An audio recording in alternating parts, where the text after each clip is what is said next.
وہ ورثہ جو ہمارے بزرگوں نے ہمیں دیا،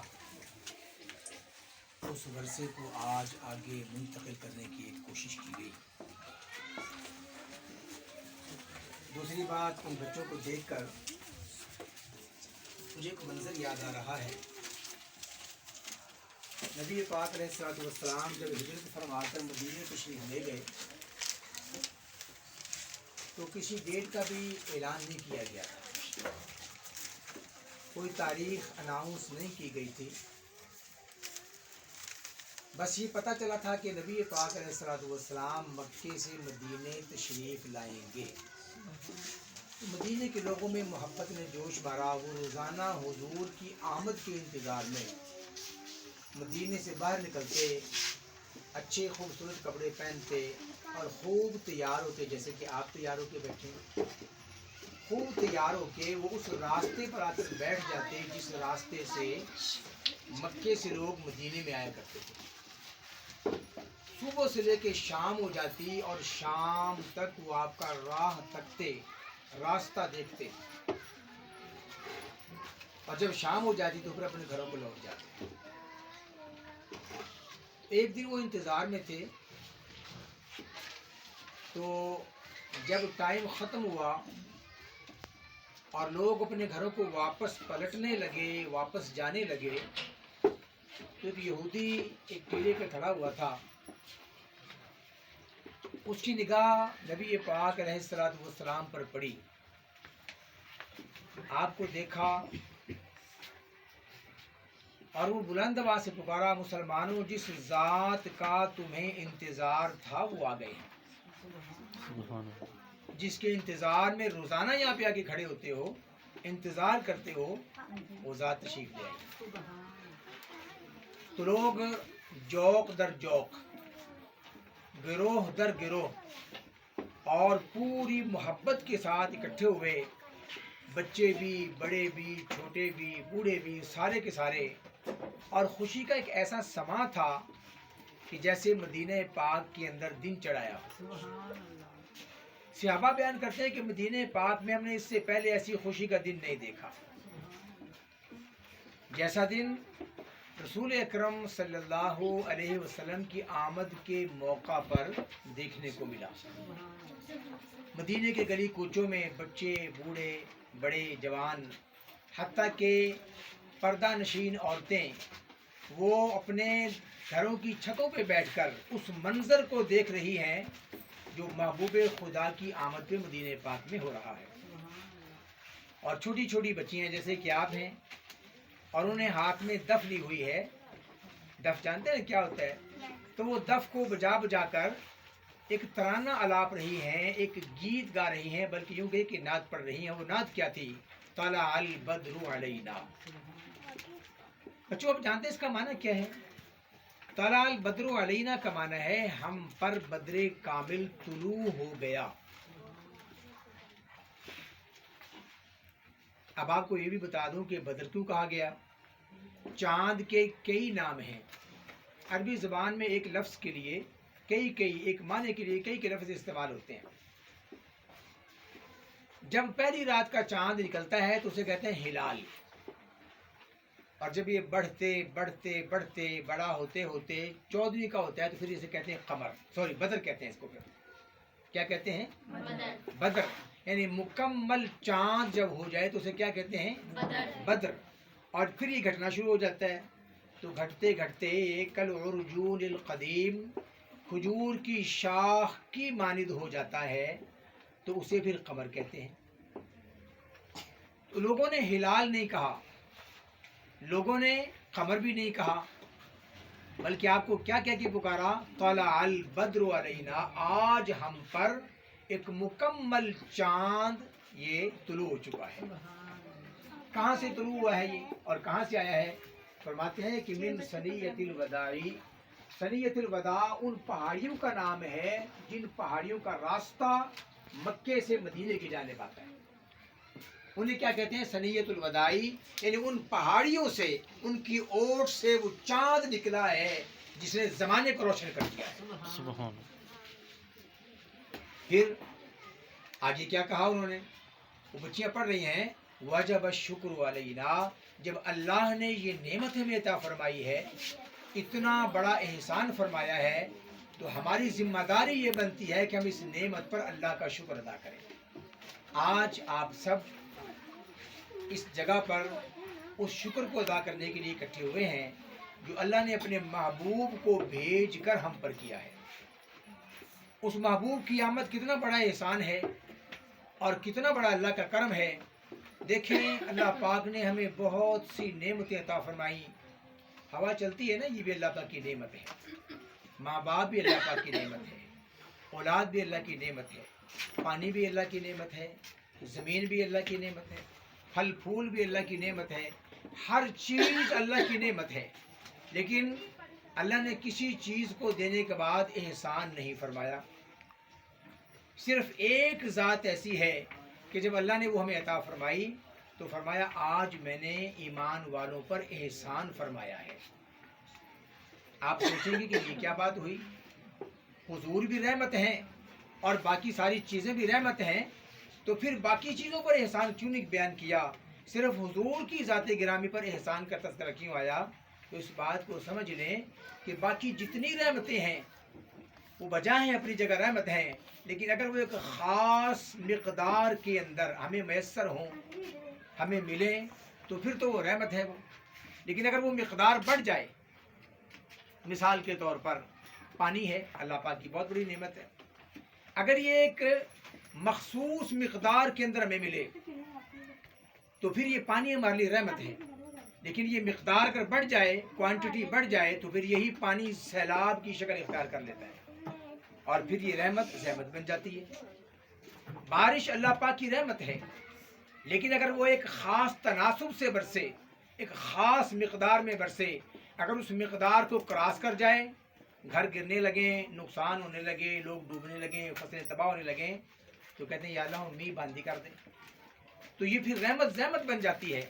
گویا ہر رحمت کے اندر رحمت کا پہلو موجود ہے، صرف ایک رحمت کائنات کے اندر ایسی ہے جس میں زحمت کا پہلو نہیں ہے، اور وہ ہے ہم سب کے آقا جناب محمد الرسول اللہ صلی اللہ علیہ وسلم۔ آپ چونکہ چھوٹی عمر ہے آپ کی، اور میں تو قومی لیول پہ، انٹرنیشنل لیول پہ گفتگو ہوتی ہے، بات چیت ہوتی ہے، لیکن میں آپ کے لیول کے مطابق آج بات کرنا چاہتا ہوں کہ دیکھیں ہمارے پاس بہت سے رشتے موجود ہیں اور ہم ان رشتوں کا احترام بھی کرتے ہیں۔ ماں باپ کا رشتہ ہے،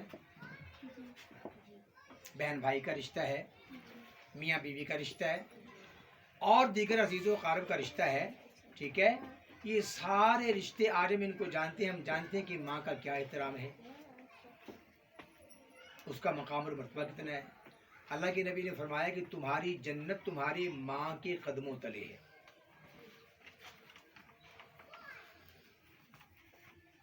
ایک صحابی حضور کی بارگاہ میں حاضر ہوئے، عرض کی یا رسول اللہ صلی اللہ علیہ وسلم یہ بتائیں میں سب سے زیادہ اچھا سلوک کس کے ساتھ کیا کروں؟ آپ نے فرمایا اپنی ماں سے اچھا سلوک کیا کر۔ اس نے پھر پوچھا اس کے بعد پھر کس کی باری ہے؟ آپ نے پھر فرمایا کہ اپنی ماں سے اچھا سلوک کیا کر۔ اس نے پھر سے سوال کیا ہے اللہ کے رسول پھر اس کے بعد کس کی باری آتی ہے؟ آپ نے تیسری مرتبہ بھی یہی جواب دیا، اپنی ماں سے اچھا سلوک کیا کر۔ جب اس نے چوتھی مرتبہ سوال کیا تو اللہ کے نبی نے فرمایا اپنے باپ کے ساتھ اچھا سلوک کیا کر۔ اب ذہن میں خیال آتا ہے کہ شاید ماں کا مقام زیادہ ہے اور باپ کی بندے کو پرواہ کرے نہ کرے کوئی بات نہیں، ایسی بات نہیں ہے۔ باپ کا بھی بڑا مقام ہے اور ماں کا بھی بڑا مقام ہے۔ باپ کا کتنا مقام ہے؟ اللہ کے نبی نے فرمایا اگر تم اللہ کو راضی کرنا چاہتے ہو، اللہ کو منانا چاہتے ہو، تو اپنے باپ کو راضی رکھو۔ جس کا باپ راضی ہے اس کا رب بھی اس سے راضی ہے، اور جس کا باپ اس سے ناراض ہو گیا اس کا رب بھی اس سے ناراض ہو جاتا ہے، ٹھیک ہے؟ تو ایک صحابی حضور کی بارگاہ میں حاضر ہوئے، عرض کی یا رسول اللہ صلی اللہ علیہ وسلم آپ کے آنے سے اللہ پاک نے ہم پہ بڑا کرم فرمایا ہے۔ ہم پہلے بڑے گمراہ تھے، بھٹکے ہوئے تھے، نہ جانے کیسی کیسی غلط کاریوں میں مبتلا تھے، کیسی کیسی برائیوں میں ہم کرتے تھے، لیکن آپ کے آنے سے اللہ پاک نے کرم فرمایا، ہمیں اللہ نے ہدایت عطا فرما دی ہے۔ کہنے لگے یا رسول اللہ مجھے دو باتوں پہ جب میں سوچتا ہوں، ایک بات کو سوچ کے مجھے ہنسی آتی ہے اور ایک بات کو سوچ کے مجھے رونا آتا ہے۔ فرمایا بھی دونوں بتاؤ کون سی بات ہے جسے سوچ کے تمہیں ہنسی آتی ہے. عرض کی اللہ کے رسول میں مشرک تھا, اپنے ہاتھ سے بت بناتے ہم اور ان بتوں کی ہم عبادت کرتے. ایک مرتبہ میں سفر پہ جانے لگا تو میں نے سوچا کہ میرے ساتھ میرا خدا بھی ہونا چاہیے. لہٰذا میں نے کہا کہ ایک پتھر کا بت لیا, جب اس کو سامان میں رکھا تو میرے سامان کا وزن بڑھ گیا. میں نے کہا یار یہ تو خدا ذرا وزنی ہے, مجھے ہلکے قسم کا خدا چاہیے.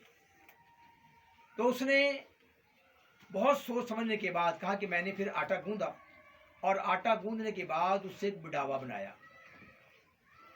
ہماری بہن تو جانتی کو بڑھاوا کیا ہوتا ہے, یہ بچے ہمارے جو ہیں یہاں پہ ان کو نہیں پتا ہوگا. بڑھاوا کہتے ہیں ایک پتلا بنایا اور وہ پتلا ایک بت کی شکل میں بنایا. کہا اس کو پھر میں نے خشک کیا دھوپ کے اندر.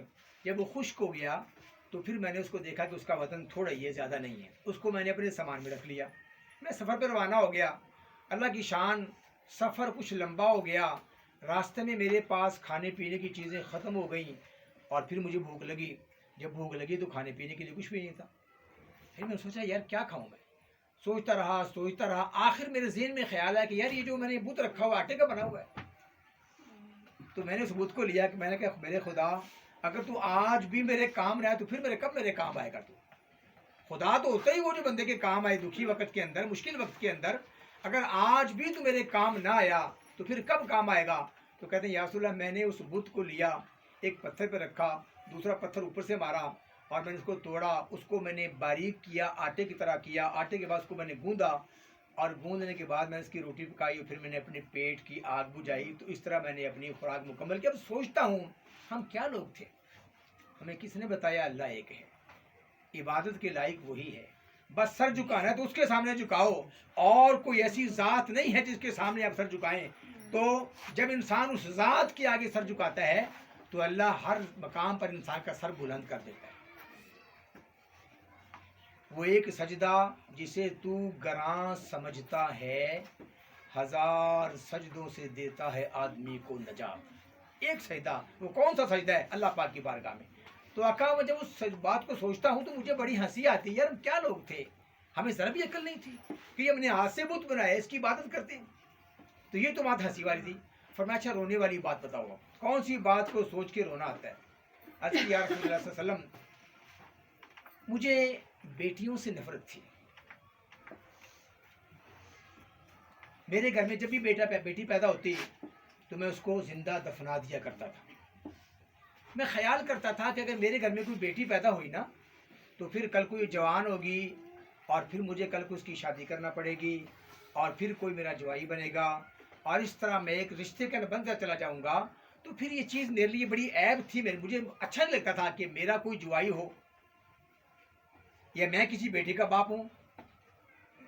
لہٰذا جو بیٹی پیدا ہوتی میں اس کو قتل کر دیتا. ایک مرتبہ سفر پہ گیا, جب واپس آیا تو میرے گھر میں اللہ نے بیٹی دی. میری بیوی نے چھپا کے اس کی پرورش کی اور مجھ سے چھپاتی رہی. جب وہ تھوڑی سی بڑی ہوئی, جیسے کہ چھوٹی بچی بیٹھی ہوئی ہے, تو توتلی زبان میں جب بولنا شروع کیا تو ایک دن میں گھر میں آیا تو مجھے آواز آئی اور میں نے پوچھا یہ کس کی آواز ہے. تو بالآخر میری بیوی کو بتانا پڑا. وہ میرے سامنے آ گئی اور وہ بابا بابا کہہ کے میری ٹانگوں سے چمٹ گئی.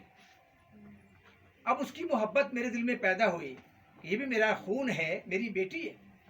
جب اس کی محبت میرے دل میں پیدا ہوئی, لیکن میرے دل میں وہ احساس بھی تھا کہ یہ جوان ہوگی تو کسی کی بہو بنے گی اور میں کسی کا سسر بنوں گا. یہ خیال بھی میرے ذہن کے اندر تھا. لہٰذا موقع کی تلاش میں رہا کہ کب یہ بچی مجھے کوئی موقع ملے اس بچے کو ٹھکانے لگا دوں. تو ایک دن میں نے موقع تلاش کیا, اپنی بیوی سے کہا کہ دیکھو آج مجھے ایک بڑی دعوت کے اندر جانا ہے اور اس بیٹی کو آپ میرے ساتھ بھیجو. میں چاہتا ہوں کہ یہ بھی دعوت کھائے, ذرا اس کی آؤٹنگ ہو جائے گی تو یہ بھی ذرا خوش ہو جائے گی.